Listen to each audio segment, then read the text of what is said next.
Hello साथियों, नमस्कार। स्वागत है आप सभी का। आज हम फिर से हाजिर हैं आपके सामने टॉप 100 क्वेश्चन सीरीज को लेकर। और पिछले क्लास में 75 नंबर क्वेश्चन तक हम लोग कंप्लीट कर चुके थे और हमारा जो है कंपाउंड इंटरेस्ट का जो है टॉपिक वो समाप्त हो गया था। अब 76 नंबर क्वेश्चन में हम रेशियो एंड प्रोपोर्शन में एंट्री मार चुके हैं और इस टॉपिक से जितने भी इम्पोर्टेंट क्वेश्चन बनते हैं जिसको टॉप 100 में शामिल करने लायक मुझे लगा है उसको हम डिस्कस करेंगे, उसके बारे में जानेंगे किस तरीके से इसको सॉल्व करें। ठीक है ना। तो देखिए आपके सामने ये पहला क्वेश्चन है आज की क्लास का। बोल रहा है कि 9,000 रुपये को जो है ना ए, बी तथा सी में इस प्रकार बांटें कि उनके भागों में जो है ना क्रमशः 10, 22 एवं 18 रुपया हटा दिया जाए तो शेष धन जो है ना 3:5:7 के अनुपात में बटेगा। तो आपसे पूछ रहा ए का हिस्सा क्या है। तो देखिए 9,050 रुपया और इसमें इसको जो है 3 आदमी में बांटना है। एक ए है, एक बी है और एक सी है। ठीक है ना। इन तीनों में बांटना है और बांटने के लिए इसको क्या करना है, पहले इन तीनों से 10 रुपया, 22 रुपया और 18 रुपया को हटा दिया जाता है। ठीक है ना। तो 10 रुपया और 22 रुपया प्लस 18 रुपया हटाइएगा तो टोटल रुपया कितना हटाइएगा, तो बोलिएगा 50 रुपया हटेगा। 50 ही हटेगा ना। हाँ 50 रुपया हटेगा। कितना में हटाइएगा, कितना में, तो बोलिएगा 9,050 रुपया में हटाएंगे। तो 9,050 रुपया में 50 रुपया घट गया तो कितना बचा, बोलिएगा 9,000 बचा। अब इस 9,000 को मेरे भाई जो शेष धन बचता है ना हटाने के बाद, वही शेष धन को बोल रहा 3:5:7 के अनुपात में हम बांटेंगे। तो अब इस 900 को हम 3:5:7 के अनुपात में बांट रहे हैं। यानी ये 3, 5, 8, 7, 15 यानी 15 बराबर 9,000 होगा। तो एक बराबर कितना होगा, बोलिएगा 600 होगा।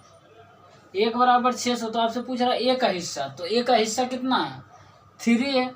तो 3 बराबर कितना हो जाएगा, 1,800 रुपया। ठीक है ना। ए का हिस्सा जो हो जाएगा वो 1,800 रुपया इसका आंसर होगा। ठीक है ना। जो आपसे पूछ रहा उसका आंसर 1,800 रुपया। उम्मीद करते हैं ये समझ आ गया होगा। जब भी ऐसा क्वेश्चन आए तो इस तरीके से करना। ठीक। तो एक और क्वेश्चन आपके सामने है और ये 77 नंबर क्वेश्चन, ये भी बहुत अच्छा क्वेश्चन है। इसको भी लगा बताना चाहिए, कुछ सीखना है इसमें। देखिए बोल रहा है 6,600 रुपया यानी 6,600 रुपया को ए, बी तथा सी में जो है ना इस प्रकार बांटा गया है कि ए का भाग जो है ना वो बी तथा सी के कुल भाग का 3/7 है। आगे बोला है कि बी का हिस्सा जो है ना ए तथा सी के कुल हिस्से का 4/7 है।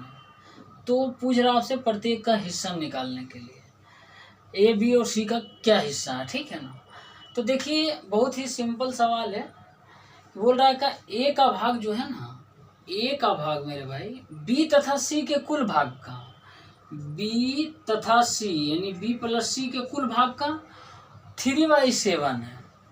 यानी बी तथा सी के कुल भाग यदि हम 7 मान लेते हैं तो ए का भाग कितना हो जाएगा, बोलिएगा 3 हो जाएगा। क्योंकि बोल रहा है कि ए का भाग जो है ना बी तथा सी के यानी बी प्लस सी के कुल भाग का 3/7 है। यानी बी प्लस सी का यदि भाग मान लेते हैं कुल भाग 7 है तो इसका 7 का 3/7 भाग है ना, यानी 3 है ए। समझ में आया। डिनोमिनेटर मान लेना, जिससे कंपेयर करेगा ना उसको डिनोमिनेटर मान लेना ताकि वो फ्रैक्शन से ना बाहर आ जाए। ठीक। अब देखिए इतना आ गया ए, बी और सी। उसके बाद देखिए बोल रहा है कि बी का हिस्सा जो है ना ए तथा सी के कुल हिस्से का 4/7 है।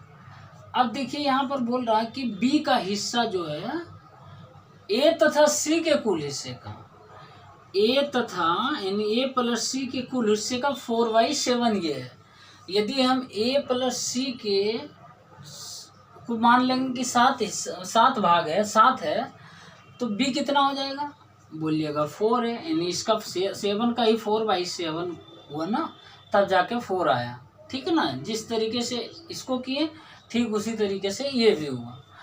अब देखिए ए बी प्लस सी, ए को 3 हिस्सा और बी को 7 हिस्सा, यानी मान लेते हैं 3:7 के रेशियो में ये बट रहा। ठीक है ना, तो अब देखिए ए प्लस बी प्लस सी टोटल कितना होगा? बोलिएगा 10।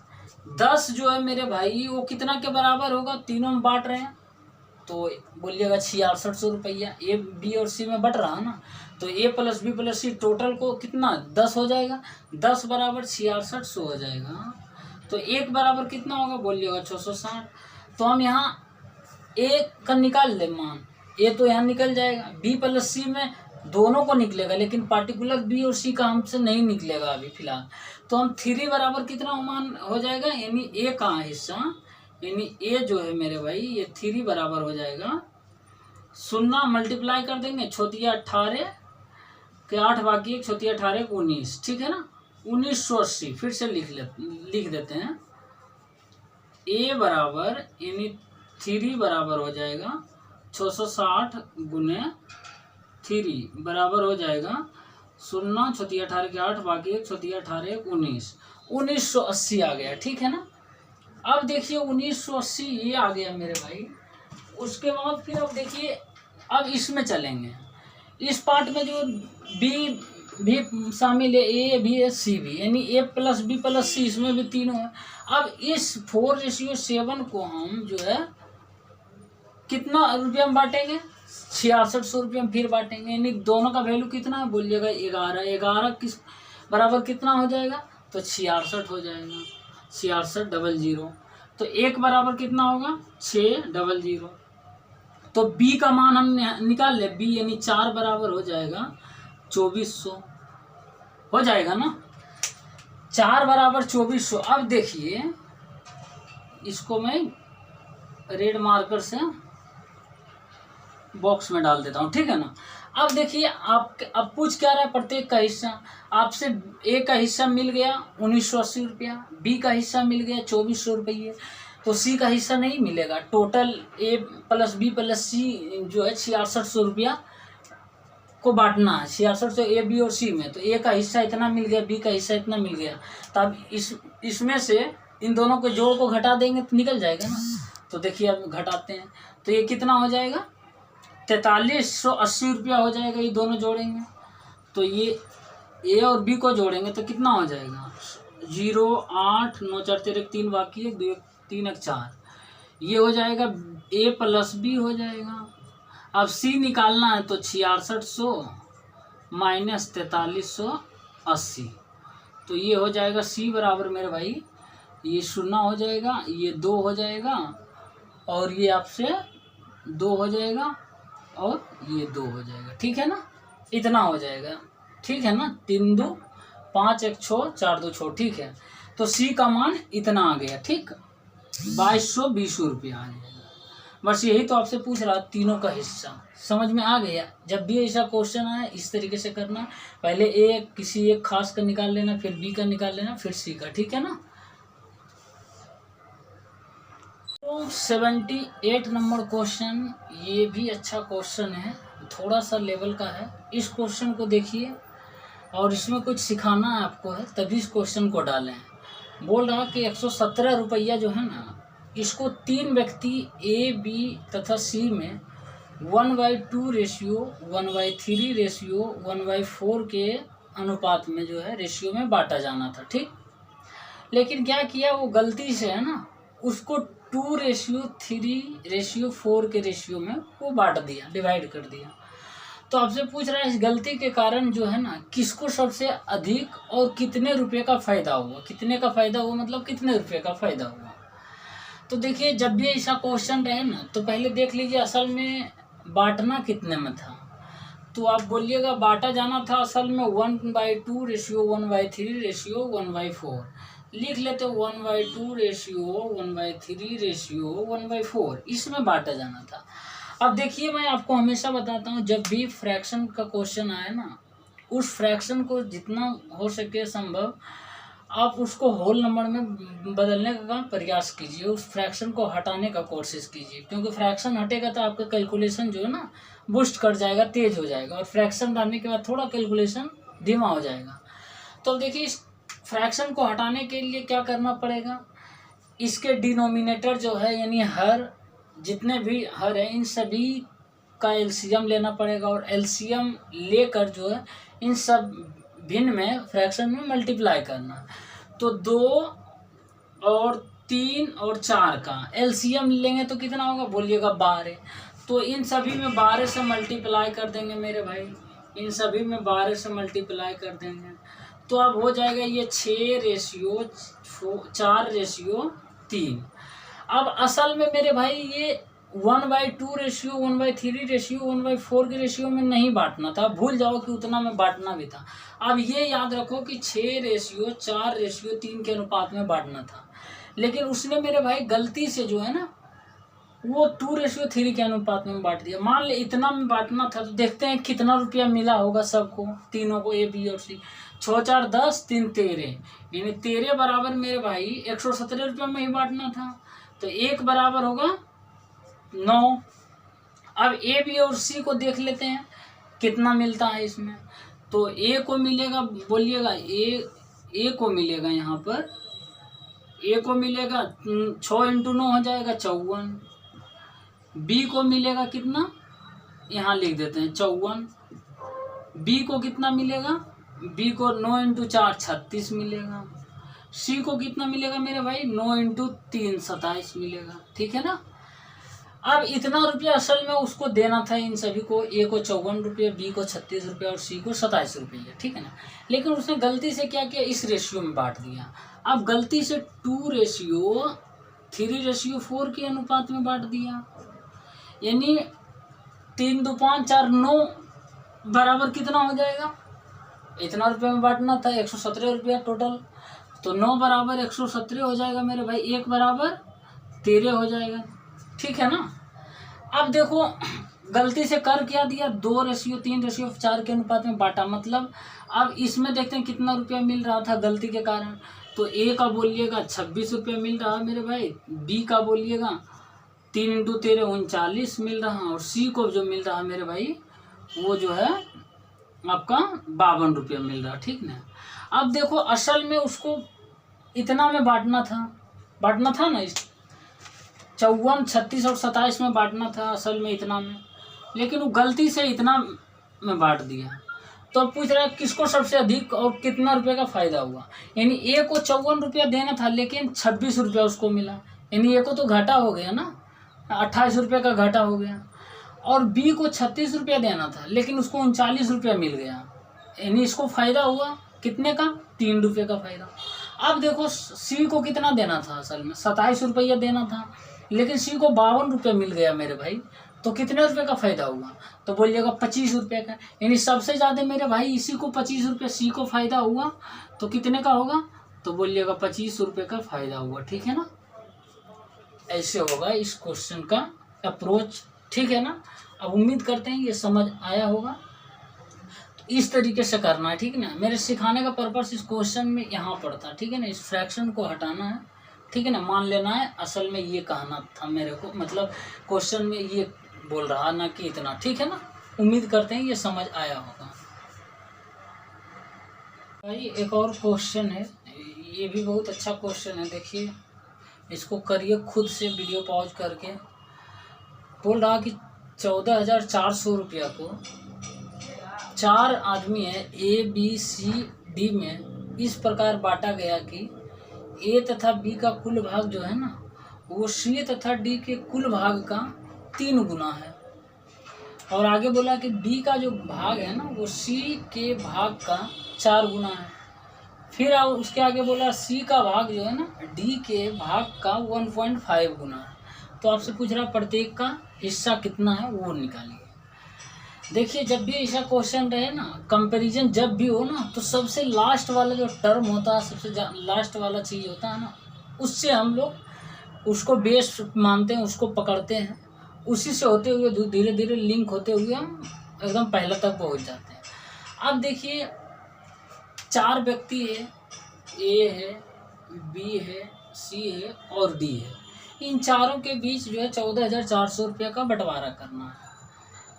तो बोल रहा है ए तथा बी का कुल भाग जो होगा ना, वो सी तथा डी के कुल भाग का 3 गुना है। अब इसको यहाँ पर छोड़ दीजिए, पहले इसको ये जो है ना इसको छोड़ दीजिए। आगे से देखिए क्या बोल रहा है कि बी का भाग जो है ना सी के भाग का 4 गुना है, यानी बी का भाग मेरे भाई सी के भाग का 4 गुना, और सी का भाग जो है ना डी के भाग का 1.5 गुना है। सी का भाग डी के भाग का 1.5 गुना का मतलब क्या हो जाएगा, यानी 3/2। ठीक है ना। यदि डी 2 लेते हैं, डी का मान 2 होगा तो सी कितना होगा, बोलिएगा 3 हो जाएगा, क्योंकि सी का मान बोल रहा है डी के भाग का कितना 3/2 यानी 1.5 गुना है, यानी 2 का 1.5 कितना हो जाएगा 3 होगा, तो 3 है। अब देखो बोल रहा है कि बी का भाग जो है सी के भाग का 4 गुना है, यानी बी का भाग जो है ना सी के भाग का 4 गुना, यानी सी जो है 3 है मेरे भाई, तो ये कितना हो जाएगा, बोलिएगा ये 12 हो जाएगा। 4 गुना है ना, 3 गुना 4 करेंगे तो 12। अब बी का 12 हो गया, सी का 3 हो गया और डी का जो है 2 हो गया। अब देखिए आगे क्या बोला है, अब इसको थोड़ा सा और कर लेते हैं इधर, ठीक है ना। सी और डी 3 और 2, ठीक। अब बी का भाग सब कुछ हो गया। अब बोल रहा है ए तथा बी का कुल भाग। अब ऊपर चलते हैं, ए तथा बी का कुल भाग जो है ना वो सी तथा डी के कुल भाग का 3 गुना। अब देखो मेरे भाई ए तथा बी का जो है कुल भाग है ना वो सी तथा डी के कुल भाग का 3 गुना है। अब सी तथा डी का कुल भाग कितना है, तो बोलिएगा वो 5 है। सी तथा डी का कुल भाग जो है 5 है, इसका जो है ना वो 3 गुना है। कौन, ए और बी का कुल भाग। ए और बी का कुल भाग यानी ये 15 है मेरे भाई।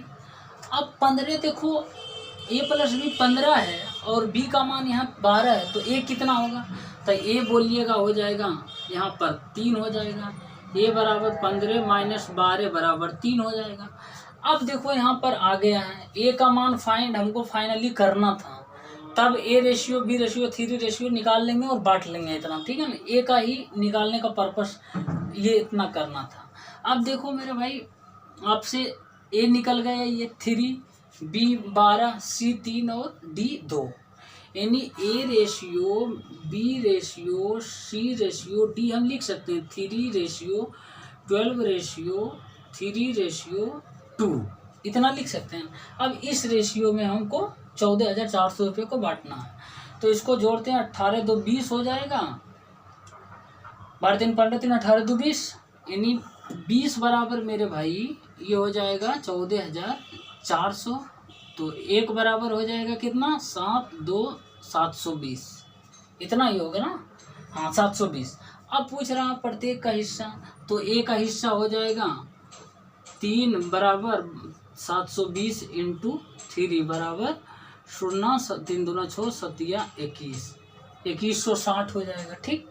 और बी पूछ रहा बी का मान कितना होगा 12, तब 12 बराबर हो जाएगा 72 720 गुने 12, तो कितना हो जाएगा 144 गुने 6 करेंगे, यदि 6 चौका 24 के 4 बाकी 2 84 2 86 है ना, 14 छक 84 2 86, इतना 8640 रुपया। और सी जो हो जाएगा वो भी मेरे भाई 3 बराबर हो जाएगा 720 गुने 3 बराबर 2160 ये भी। और डी का मान जो हो जाएगा डी मतलब 2 बराबर हो जाएगा 720 गुने 2 बराबर 72 दूना 144 1440, ठीक है ना। ये हो जाएगा, सभी का हिस्सा आपके सामने आ गया, ठीक है ना। इस तरीके से करना है। और ये जो बताए ना, फर्स्ट स्टेप को छोड़ देना, सेकेंड वाला देखना, उस वो भी सबसे लास्ट वाला से कंपैरिजन करना, तब चीज़ें जो है आसान हो जाएगी। ठीक है ना, उम्मीद करते हैं ये समझ आया होगा। ठीक मेरे भाई, ये क्वेश्चन जो आपके सामने दिख रहा है ना, ये इस क्वेश्चन को आप स्टार मार्क कर लीजिए, बहुत ही इम्पोर्टेंट क्वेश्चन है ये। देखिए क्या बोल रहा है, लेकिन इसको हम वही अपना जो बेसिक मेथड है एकदम कूल माइंड के साथ बनाएंगे तो आसानी से बन जाएगा। देखिए बोल क्या रहा है ना कि 3 व्यक्ति हैं, ए, बी और सी, एक जगह जो है नाश्ता करने के लिए जाते हैं। ठीक, ए के पास जो है 6 रोटी है और बी के पास जो है ना वो 4 रोटी है, और तीसरा व्यक्ति जो सी है ना उसके पास रोटी है ही नहीं, कोई रोटी नहीं, लेकिन तीनों जो है ना वो बराबर बराबर खाते हैं। बराबर बराबर खाने का मतलब बराबर बराबर हिस्सा खाते हैं। ठीक है, जितना ए खाता है उतना बी खाता है, उतना सी खाता है। अब इसके लिए तीसरा व्यक्ति जो है ना वो 12 रुपया देता है, खाएगा तो पैसा तो देगा ही। तो उसमें से पूछ रहा ए का हिस्सा कितना था, वो निकालिए। तो देखिए बहुत ही सिंपल क्वेश्चन है कि ए के पास जो है मेरे भाई वो कितना रोटी है, बी के पास कितना है, सी के पास कितना, पहले लिख लेंगे। ए के पास 6 रोटी है, बी के पास 4 रोटी है और सी के पास रोटी नहीं है, मतलब कुछ है ही नहीं। ठीक है ना, अब लेकिन उसके पास नहीं रोटी है तो फिर भी बराबर बराबर बोल रहा है खाएंगे सब मिलकर। ठीक है ना, तो रोटी इसके पास 6 था, ए के पास, और बी के पास 4 रोटी था। टोटल कितना रोटी था, टोटल बोलिएगा 10 रोटी था, 10 रोटी था। ठीक है ना, 10 रोटी में तीनों बराबर बराबर खाएगा तो कितना खाएगा, तो बोलिएगा 10/3 रोटी सब मिलके खाएगा। 10/3, 10/3, 10/3 रोटी खाएगा। ठीक है ना, तीनों। अब देखिए मान लेते हैं एक रोटी का कीमत 1 रुपया, 6 रोटी का कीमत 6 रुपया हो जाएगा, 4 रोटी का कीमत 4 रुपया, 10/3 रोटी का कीमत कितना हो जाएगा, 10 रुपया हो जाएगा। तो ये 10/3 रोटी खाता है, सभी खाता है, ए भी खाता है, बी भी खाता है, सी भी खाता है। जब सी मेरे भाई ये 10/3 रोटी खाता है ना, तो ये कितना रुपया पे करता है, तो वो 12 रुपया पे करता है। ठीक है ना, 10/3 रोटी सी खाता है तो 12 रुपया पे करता है। तो एक रोटी खाने के लिए कितना पे करेगा, तो बोलिएगा 3.6 रुपया करता है। ठीक है ना, ये समझ आया। और एक रोटी पे करने के लिए, एक रोटी खाने के लिए 3.6 रुपया पे करता है। ठीक, अब देखिए ए का हिस्सा पूछ रहा हूँ, तो ए मेरे भाई कितना रुपया पे किया होगा, एक रोटी का कीमत 3.6 रुपया है, तो ए जो है मेरे भाई वो 6 गुने 3.6 रुपया पे किया होगा, यानी 21.6 रुपया वो पे किया होगा ना, 21.6। अब जो है ना वो 12 रुपया उसको तो मिल ही जाता है ना, किसके द्वारा, तीसरा व्यक्ति सी के द्वारा, यानी 10/3 खाता है ना, 10/3, 10/3 सभी खाता है, तो 12 रुपया सभी को मिल रहा है, इसको भी दे रहा है ना, उस रेशियो में इसको भी देगा जिस रेशियो में ये पैसा इसका रोटी था। तो 21.6 रुपया ये लगाता है, लेकिन 12 रुपया उसको मिल जाता है। ठीक है ना, 12 रुपया मिल जाता है, तो यहाँ -12 रुपया कर देंगे इसमें, तो कितना हो जाएगा, 9.6 रुपया हो जाएगा। ठीक है ना, यानी ए जो है ना, ए उसमें ए का हिस्सा जो है 9.6 रुपया होगा। ठीक है ना, इस तरीके का क्वेश्चन को ऐसे सोल्व करना है, बहुत ही अच्छा क्वेश्चन था। ठीक, देखो भाई 81 नंबर क्वेश्चन जो है ना बहुत ही इम्पोर्टेंट क्वेश्चन है, और इसको हो सके तो मोस्ट VVI मार्क कर लीजिए स्टार लगाकर, और ट्रिपल स्टार लाइक ये क्वेश्चन है मेरे भाई। और ये जो क्वेश्चन बोर्ड पर दिख रहा है ना, सेम हूबहू क्वेश्चन यही डाटा देकर एग्जाम में पूछा है, एक बार नहीं बार बार इस क्वेश्चन को रिपीट किया, चाहे SSC का कोई एग्जाम हो या रेलवे का हो। ठीक है ना, या फिर स्टेट लेवल का, हर एक एग्जाम में ये क्वेश्चन पूछा है। ठीक है ना, देखिए इस क्वेश्चन को बनाने का अप्रोच क्या है, बहुत ही अच्छा क्वेश्चन है। यदि अच्छी तरीके से अप्रोच आप लगाते हैं इस क्वेश्चन में तो आराम से बन जाएगा, बहुत ही इजी क्वेश्चन है ऐसे तो, लेकिन हम वही बताते हैं ना, अपना कूल माइंड के साथ एकदम बेसिक जो हम लोग जानते हैं उसका प्रयोग करेंगे। ठीक है ना, बोल क्या रहा क्वेश्चन में कि पूरे पृथ्वी पर जो है ना भूमि एवं पानी का अनुपात जो है ना 1:2 है, और उत्तरी गोलार्ध में यह अनुपात जो है ना 2:3 है, ठीक है ना। तो आपसे पूछ रहा है कि दक्षिणी गोलार्ध में क्या है। दक्षिणी गोलार्ध में कहने का मतलब यह भूमि एवं पानी का अनुपात जो है वो क्या है, ठीक है ना। तो देखिए पृथ्वी पर बोल रहा भूमि एवं पानी का अनुपात। पृथ्वी पर लैंड और वाटर पहले लिख लेते हैं। लैंड और वाटर मेरे भाई वो कितना है, बोलिएगा 1:2 है, ठीक। अब उत्तरी गोलार्ध में साउदर्न हेमिस्फीयर में जो है वो है कितना है, 2:3। 2 जो है 3, 2:3 क्या है, ये लैंड और वाटर का ही है, ठीक है ना, साउदर्न हेमिस्फीयर में, ठीक है ना। अब देखो एक पृथ्वी पहले बना लेते हैं, फिगर से बता देते हैं, ठीक है ना, फिगर से ज़्यादा समझ में आएगा। ये पृथ्वी ये मानकर चलते हैं, इसके बीचों बीच जो लाइन जाती है उसको क्या बोलता है, भूमध्य रेखा बोलते हैं ना, इक्वेटर, ठीक है ना। अब देखिए इक्वेटर के ऊपर जो होता है वो नॉर्थ होता है, नॉर्दर्न हेमिस्फीयर होता है। इक्वेटर के नीचे जो होता है वो साउदर्न हेमिस्फीयर होता है मेरे भाई। अब देखो क्या है ना कि लैंड रेशियो वाटर जो है ना वो 1:2 के रेशियो, मतलब टोटल ये 3 होगा। और साउदर्न हेमिस्फीयर में मेरे भाई लैंड और वाटर का रेशियो 2:3 है, तो यानी ये 5 होगा टोटल। अब क्या करना है मेरे भाई, 5, 3 और 5 का कौन सा नंबर लें ताकि ये 3 भी कट जाए 5 भी कट जाए, तो इसका एलसीएम जो भी होगा उसी नंबर को हम मान लेंगे।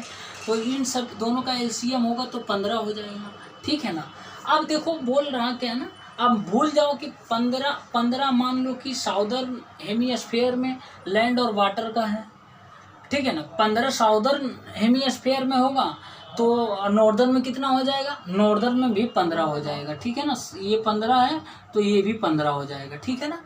अब देखो ये 15 नॉर्दर्न हेमिस्फीयर में हो गया और 15 जो है साउदर्न हेमिस्फीयर में हो गया, टोटल कितना हो गया बोलिएगा 30। और साउदर्न हेमिस्फीयर में भूल जाओ कि ये जो कोई चीज़ 3 और 5 था, मान लो 15 था मेरे भाई, ठीक है ना, 15 था, ठीक है ना, ये 15 था, ये भी 15 है मेरे भाई। तो अब लैंड और वाटर का रेशियो जो साउदर्न हेमिस्फीयर में कितना होगा, 5:15 है तो 1:3 होगा, और 2 कितना हो जाएगा, लिख देता हूँ, 5:15 है मेरे भाई, 1:3 तो 2 कितना, ये 6 हो जाएगा, रेशियो 3×9 हो जाएगा। अब साउदर्न हेमिस्फीयर में जो है लैंड और वाटर का रेशियो 6:9 है।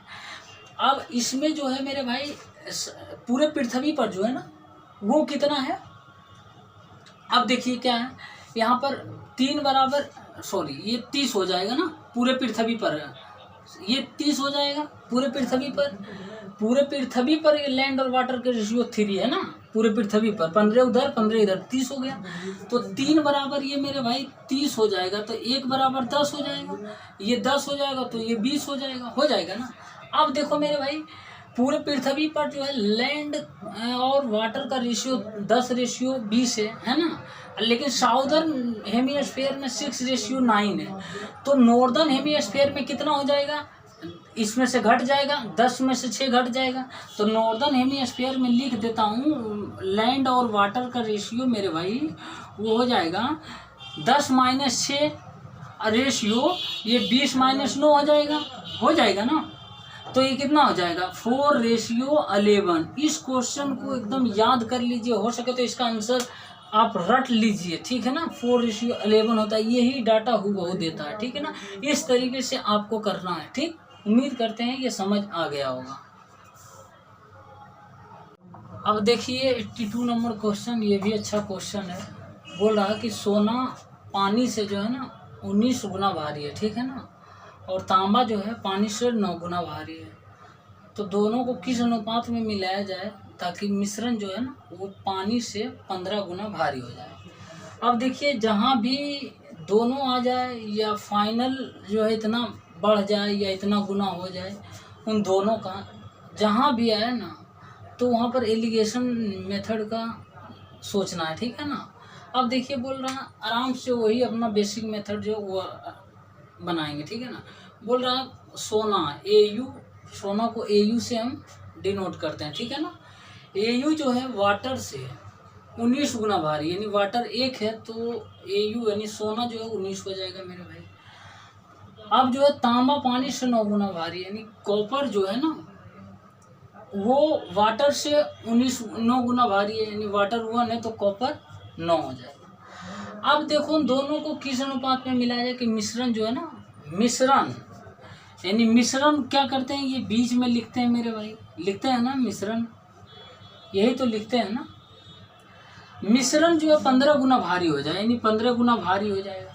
दोनों को किस अनुपात में मिलाया जाए, किसको, Au और Cu को, यानी सोना और तांबा को किस अनुपात में मिलाया जाए, ताकि मिश्रण जो है ना पानी से 15 गुना भारी हो जाए। पानी 1 है तो ये 15 गुना यानी 15 हो गया भारी।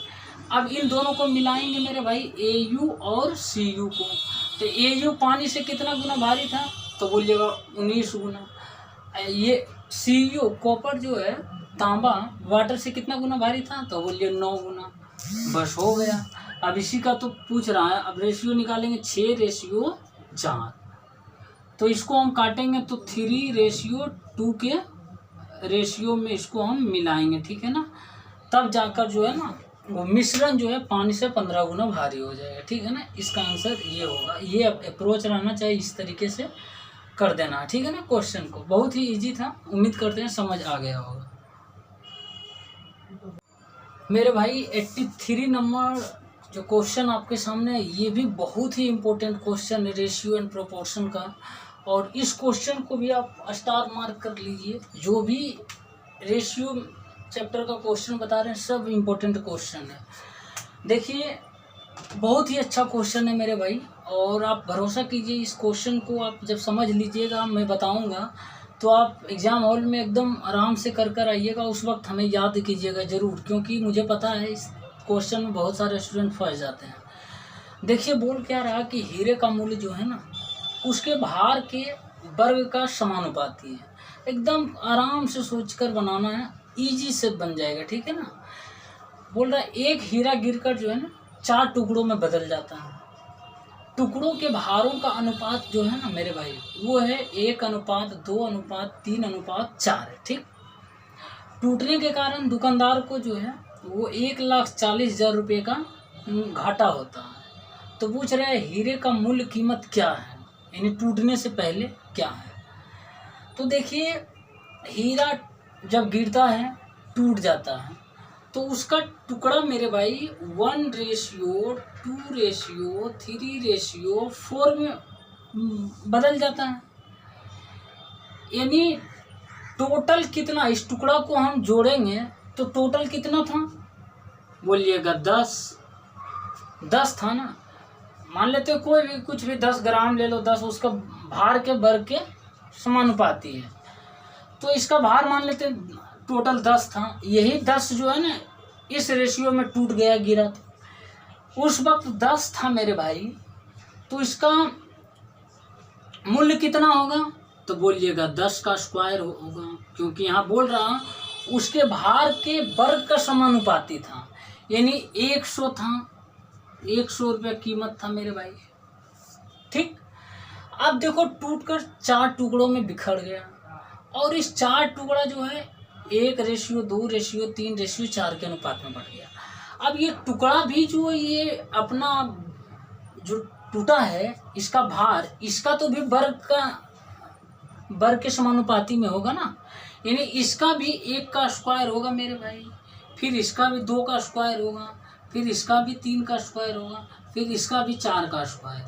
यानी इसका जो टूटने के बाद जो बटा है इस रेशियो में, इसका भी तो भार के स्क्वायर का होगा समानुपाती हीरे का मूल्य, समझ रहे हैं ना। तो इसका स्क्वायर बोलिएगा 1 है, इसका स्क्वायर 4 है मेरे भाई, इसका स्क्वायर 9 है, इसका स्क्वायर 16।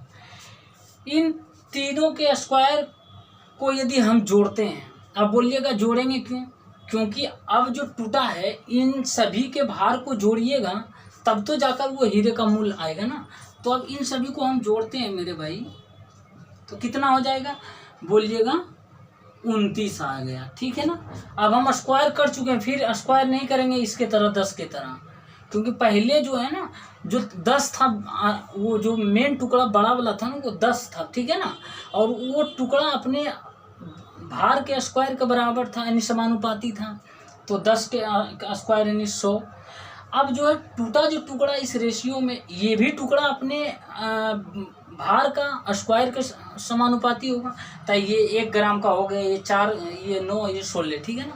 अब ये टोटल 29 कितना हो गया, 16, 9, 25, 4, 29, 31 हो जाएगा, ठीक है ना, ये 30। अब देखिए 30 और ये पहले कितना 100, ये समानुपाती था कितना, ये इसके भार का। अब जो है मेरे भाई 30 भी समानुपाती हो जाएगा भार का। अब जो पहले 100 वो रुपया में ये 100 रुपया मिलता था, अब इसको 30 रुपया ही मिल रहा।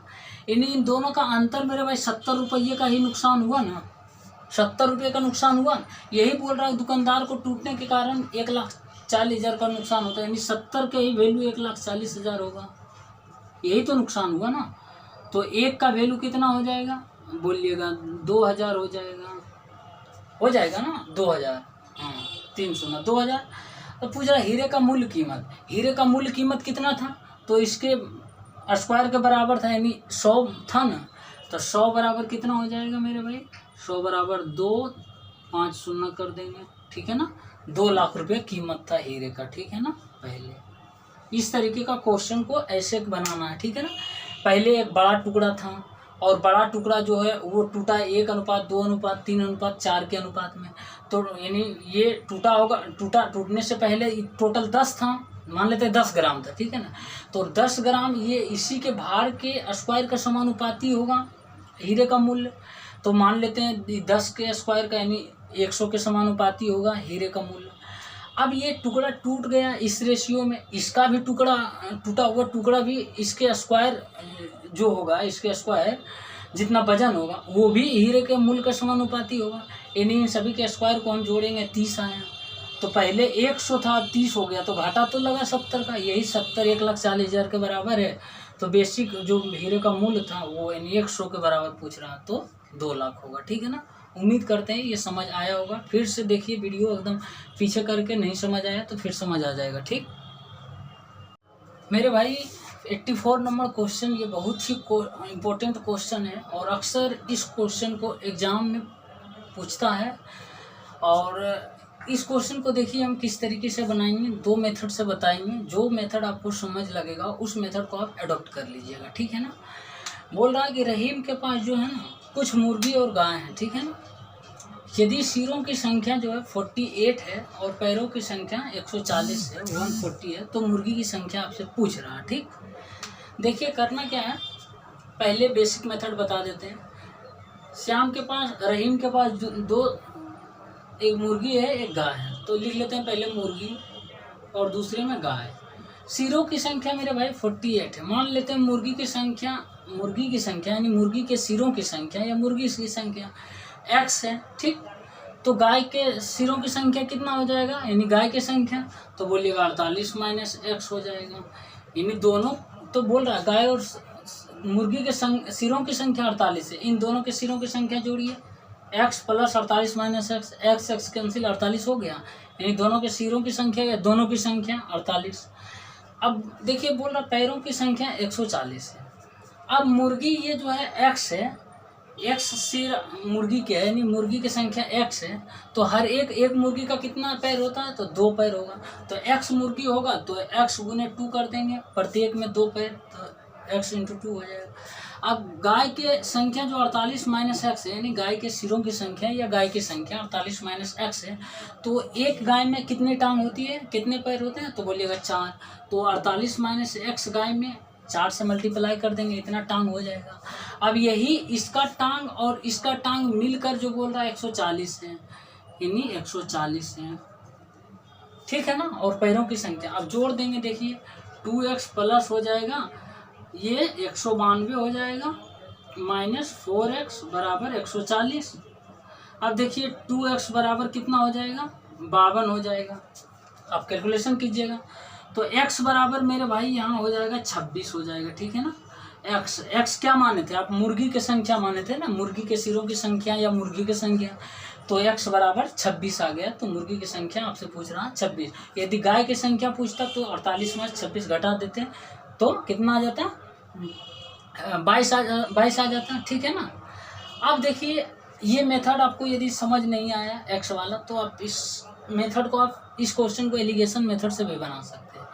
देखिए टोटल यहाँ क्या लेना है हमको, बोल रहा है और पैरों की संख्या फाइनली है क्या, फाइनली पैरों की संख्या है मेरे मान लेते हैं पैरों की संख्या जो है ना, वो टोटल पैरों की संख्या कितना है, तो बोलिएगा 140 है। मान लेते हैं 48 सिर है मेरे भाई, 48 के 48 मान लेते हैं हम मुर्गी होगा, यहाँ पर मुर्गी लिख लेते हैं। ठीक है ना, यहाँ मुर्गी लिख लेते हैं। मान लेते हैं 48 के 48 मुर्गी होगा, तो मुर्गी के टांगों की संख्या कितना हो जाएगा, पैरों की संख्या, तो बोलिएगा 48 गुने 2 96 हो जाएगा मेरे भाई, 96 हो जाएगा। अब मान लेते हैं ये जो है गाय है ना, अब मान लेते हैं 48 के 48 गाय होगा, मुर्गी नहीं होगा, तो क्या होगा, तो बोलिएगा 48 इसके टांगों की संख्या यानी पैरों की संख्या 48 गुने 4 192 हो जाएगा ना। अब देखिए इन दोनों का रेशियो हम निकाल लेते हैं मेरे भाई, ये 52 रेशियो कितना हो जाएगा, 44 हो जाएगा। तो ये 26 रेशियो 11 हो जाएगा ना। 13 चौका 52 और 11 चौक 44, 13 रेशियो 11 हो जाएगा। यानी अब इन दोनों के जो है ना, ये सिरों की संख्या है ना, ये क्या निकाले थे, ये 13 रेशियो 11 जो है, सॉरी हाँ, मुर्गी और गाय की संख्या तो कितना है, यानी 24 है मेरा भाई। 24 बराबर कितना, 48 हो जाएगा, 48 हो जाएगा ना। तो 1 बराबर 2 हो जाएगा। तो आपसे मुर्गी की संख्या पूछ रहा है, यानी 13 का मान कितना होगा, तो 13 का मान 26 हो जाएगा। ठीक है ना, ये आंसर होगा। ठीक है ना, इस तरीके से भी आप बना सकते हैं। ठीक, उम्मीद करते हैं ये समझ आया होगा। ठीक।